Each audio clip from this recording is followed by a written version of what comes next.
Blissfield, and when he designed this, he spent a lot of time looking at all the different layouts that he'd see at trade shows, and he took what he liked. And this is very well engineered. It takes us an hour and a half to set it all up, and an hour and a half to tear it down.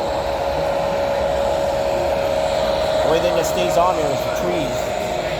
Everything else comes off. All the rails and everything? Well, all the scenery, everything that's low, so all this stuff stays on. But everything here, these are all individual modules. They all go in a tote. They're all numbered. Everything clamps together really quick. Every module is powered, so you don't have to have joiners in between each module. And the nice thing is it makes it real easy because he's got adjustments on the legs and then also adjustments on each end of the track at the module, so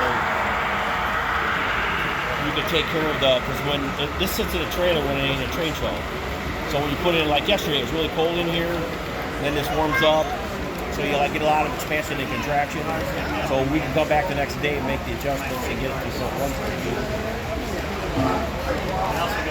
But what's nice is this is reliable enough that they have up to 100-car trade shows.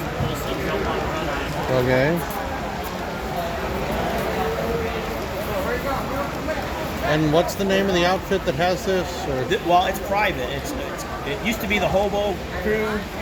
Now it's Sidetrack Hobos. Sidetrack Hobos.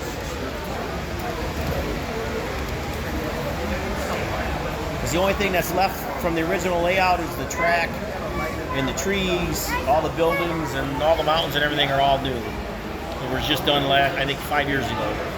Okay. And they continually keep adding to it. I'm just getting a little film of the thing so we can... But that's what's nice with only 2 owners in it. You don't have a lot of political crap going on. And yes, that's right.